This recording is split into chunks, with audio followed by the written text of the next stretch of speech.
काहे से? ज्ञान की खड़ग से।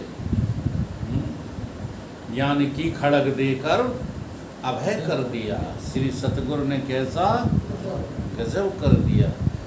ये नहीं मरेंगे काऊ के मारे, काल भी नहीं मार पाता है इनको। तुम्हारी सूक्ष्म वासनाओं को काल नहीं मार पाता, तुम्हारे अज्ञान को काल नहीं मार पाता। इसे तो तुम्हारा ज्ञान मारेगा, गुरुदेव का उपदेश मारेगा, और कोई मार ही नहीं सकता। ठीक है। मूल्य जाने खो गए कब, आदमी नंगा हुआ है। धन कमाया बेतहासा, मन से भिकमंगा हुआ है। मूल्य खो गए कि नहीं खो गए? जो मूल्यवान है, अमोल वस्तु है, उसके विषय में मेरा कोई ध्यान ही नहीं।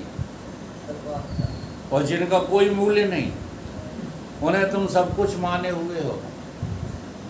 एक दृष्टांत याद आ गया।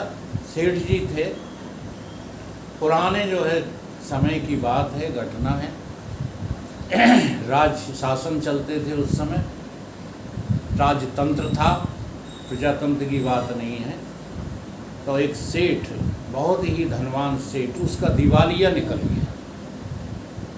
जब उसका दिवालिया निकल गया तो वो गंगा के किनारे जाकर के आत्महत्या की योजना बनाने लगा। मैं तो मर जाऊंगा। और कूदने को ही था, तब तक कोई संत आ गए, उनके नज़दीक से निकले। उन्हें, सेठ जी क्या कर रहे हो? बोला, महाराज मैं तो जो है जान देना चाहता हूँ। क्यों? बोला, मेरे पास कुछ रहा ही नहीं।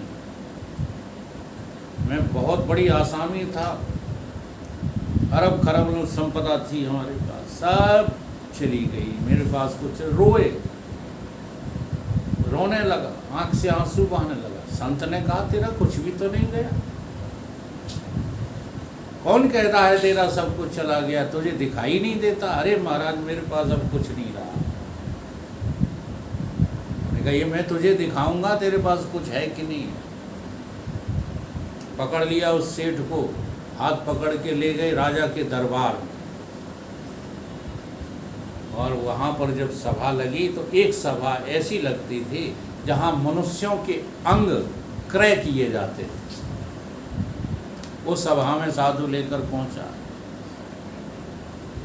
सभासदों से कहा, हाथों की कीमत क्या है? उन्होंने कहा 10,000 असरफियाँ। हाथों की कीमत 10,000 असरफियाँ। अब पूछता है साधु सेठ से, बेच रहा है? अब सेठ कहता है, क्या पागल बनाते हैं, हम अपने हाथ बेचेंगे? नहीं बेचेंगे। तो कहता है फिर कोषाध्यक्ष से, पैरों की कीमत क्या है? अरे 50,000 असरफियाँ। अब पूछता है, बेचोगे पैरों को? मना करता है, नहीं बेचेंगे। उन्होंने कही, आँखों की कीमत क्या है? उन्होंने कही 1 करोड़ असरफियाँ। कीमत बढ़ती जा रही है, बेचोगे? इधर देखो, ऊपर मोटा बेचोगे? लगे रहते हो 24 घंटे। भगवान ने ये कान, आँख, नाक तुम्हें तुम्हारा स्वरूप समझने के लिए दिया है। इन इंद्रियों से साधना करो, व्यर्थ में गंवा रहे हो, मान जाओ। जिंदगी बेकार जा रही है। 2 कौड़ी के नहीं हो तो मेरी दृष्टि में, मेरी मतलब शास्त्रों की दृष्टि में कोई वैल्यू नहीं है। सारे अंगों की जब कीमत लगाई तो उनकी अरब खरब संपदा सब वहाँ इकट्ठी हो गई। कहाँ? 3.5 हाथ के शरीर में। इससे मूल्यवान कुछ है सेठ जी? मूल्य जाने खो गया कब, आदमी नंगा हुआ है। धन कमाया बेतहासा, मन से भिकमंगा हुआ है। अंदर से बड़े गरीब हो, अंदर से तुम्हारे पास कुछ भी नहीं है।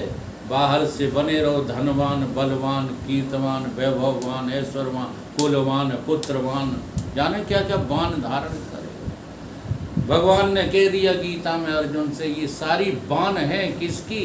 माया की ये बाण सब नाश बाण पहचान, इनमें से कुछ भी बचने वाला अर्जुन नहीं है। इसलिए ये बन श्रद्धावान, ज्ञानवान, ध्यानवान हो करके आत्मवान, आनंद महान हो। तेरे पास संपदा जो है वो संसार में कहीं नहीं है, अब उसकी फिक्र नहीं है, उसके बारे में कोई यत्न नहीं है, उसके बारे में कोई युक्ति नहीं है क्या? रोते रहते हो, महिलाएं रोती रहती हैं, घर में कलेश और काय का कलेश वलेश, उसी में उलझी पड़ी हो इसलिए कलेश है। काय का कलेश है बता? कलेश तो 5 हैं जिन्हें तुम मिटाना नहीं चाहते हो। अविद्या, स्मृता, राग, द्वेष, अभिनिवेश, ये हैं कलेश। ये तुम्हें कलेश लगते नहीं? लगते, किसी को लगते ही। घर में जो लठ पनेठा होता रहता है वो कलेश लगता है, जबकि वो कुछ भी नहीं समझदार आदमी के लिए, कुछ नहीं है। और बढ़ते बढ़ते बढ़ते बढ़ते इतनी हो जाती है कि देखो क्या क्या हाहाकार मच गई। कहीं 10 मर्डर हो रहे हैं, कहीं 20 मर्डर हो रहे हैं, कहीं किसी लालच में कोई किसी की हत्या कर रहा है, कहीं कोई किसी को, ये सब ऊपर लेवल पे चल रहा है, अंदर कोई घुसता ही नहीं है। नहीं, ये सारे अपराध हों, कानून कोई नहीं रोक पाएगा। यहाँ चाहे जौन सी से तुम जो है शासन बिठा दें, जब तक तुम अपने भीतर अंतर्मुख होकर नहीं झांकोगे। राम राज्य बाहर नहीं है, राम राज्य तुम्हारे अंतस में है। इसलिए राम को राज्य का अभिषेक करो, आत्मा को राज्य दे दो, बाकी सबका राज्य खारिज करो। और किसी का राज्य जो है चल नहीं सकता है। इसलिए मूल जाने खो गए कब, आदमी नंगा हुआ है, धन कमाया बेतहाशा, मन से तो भिखमंगा हुआ है। देह ने मुझसे कहा, कह रही है तुम्हारी देह,